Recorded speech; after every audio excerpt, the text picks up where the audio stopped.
الله نحمده ونستعينه ونستغفره ونعوذ بالله من شرور أنفسنا ومن سيئات أعمالنا.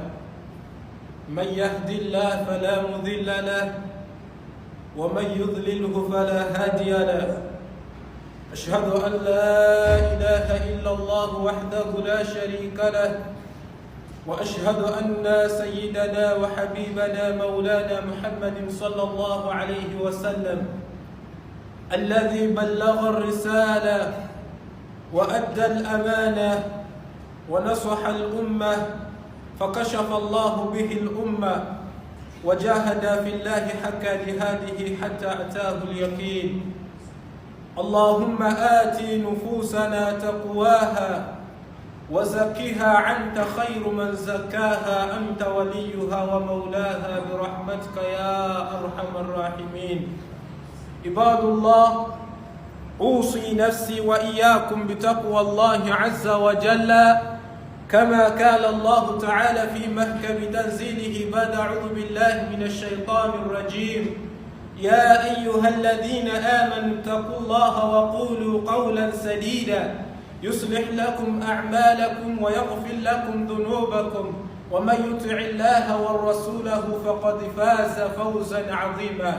أما بعد، فاعلموا أن أصدق الحديث كتاب الله، وخير الهدي هدى محمد صلى الله عليه وسلم، وشر الأمور محدثاتها، وكل محدثة بدعة، وكل بدعة ضلالة، وكل ضلالة في النار.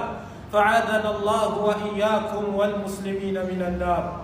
عباد الله، قال الله تعالى في محكم تنزيله بعد أعوذ بالله من الشيطان الرجيم: وقال الذين يريدون الحياة الدنيا يا ليت لنا مثل ما أوتي قارون إنه لذو حظ عظيم.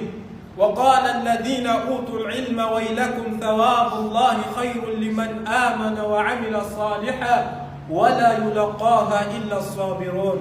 فكشفنا به وبداره الأرض فما كان له من فئة ينصرونه من دون الله وما كان من المنتصرين.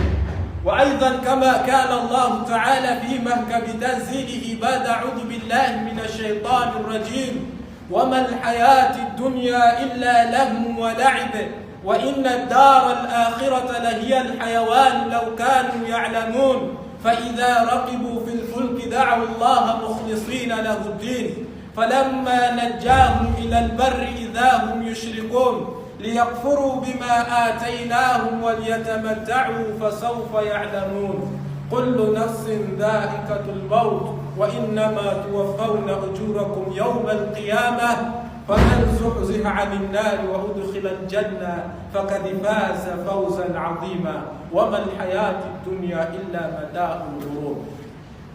فيا جماعة الخير، خطبتنا اليوم في الاختصار سأحدثنا عن الأسباب زيادة الرزق.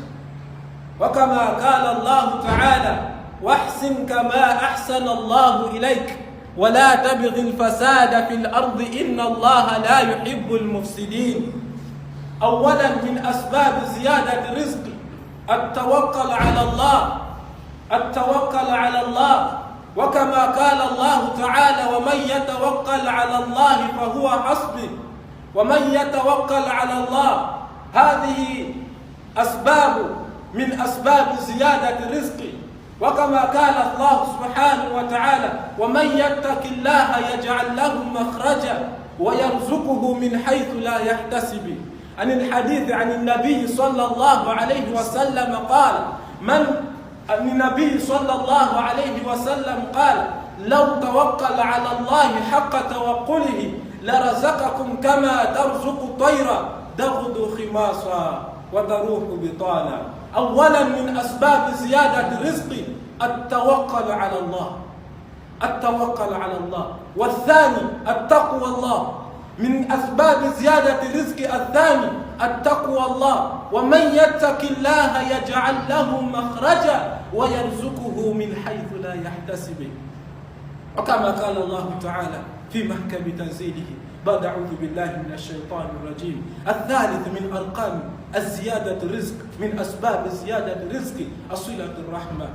صلة الرحمة. وكما جاء الحديث عن مسعود رضي الله عنه قال رسول صلى الله عليه وسلم: من كان يريد أن يبسط الله في رزقه أو أن يرفع له في أثره فليصل رحمة. يا أيها الذين آمنوا إنا خلقناكم من ذكر وأنثى وجعلناكم شعوبا وقبائل لتعارفوا إن أكرمكم عند الله أتقاكم. لا خير في كثير من نجواهم إلا من أمر بصدقة أو معروف أو إصلاح بين الناس الإصلاح بين الناس هذه مهم جدا من أسباب زيادة الرزق. ومن يفعل ذلك ابتغاء لله فسوف نعطيه أجرا عظيما. عباد الله، هذا ركن من أركان الزيادة الرزق أو من أسباب الزيادة الرزق. الرابع الدعاء. ادعوني أستجب لكم. الله سبحانه وتعالى قال الله لنبينا محمد صلى الله عليه وسلم: فإذا سألت عني عبادي فإني قريب أجيب دعوة الداعي إذا دعاني فليستجيبوا لي وليؤمنوا بي لعلهم يرشدون. علمنا إمام علي رضي الله عنه، قال علي هذه الدعاء: اللهم اكفني بحلالك عن حرامك وأغننا من فضلك عمن سواك. الدعاء: إن الذين يستكبرون عن عبادتي سيدخلون جهنم داخلين. اعلموا أن رزقك مكتوب وأن كل شيء في يد الله. قال الله تعالى: قل لن يصيبنا إلا ما كتب الله لنا هو مولانا وعلى الله فليتوكل المؤمنين. قل لن يصيبنا إلا ما كتب الله لنا. رزقك مكتوب. أن النبي صلى الله عليه وسلم قال: إن أحدكم يجمع في بطن أمه 40 يوما ثم يكون مضغة مثل ذلك ثم يكون علقة مثل ذلك ثم يكون مضغة مثل ذلك فأرسل الله الملائكة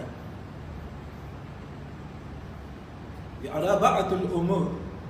أولا فينفخ فيه الروح. واعلموا رزقك مكتوب، أجلك مكتوب. أن الأمة لو اجتمع كل الأمة إلى أن ينفعك بشيء لم ينفعك بشيء إلا كتب الله لك. انتهى الأمر. ولو اجتمع كل الأمة إلى أن يضروك بشيء لم يضروك بشيء إلا قد كتب الله لك. انتهى الأمر. أن كل شيء في يد الله.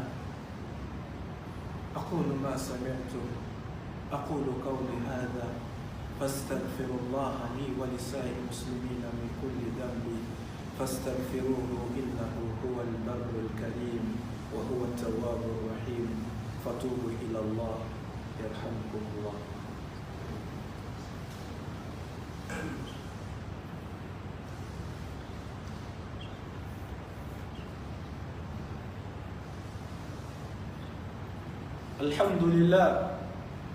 الحمد لله الذي نشر بقدرته البشر وصرف بحكمته وقدر وابتعث محمدا إلى كافة البدء والحذر فأحل وحرم وأباح وحذر وابتلاه ربه إلى كافة النبوة بمدارة من تثر.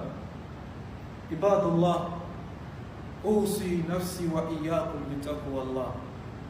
ختاما، اعلموا أن ما حياة الدنيا لعب وله وإن الدار الآخرة لهي الحيوان لو كانوا يعلمون.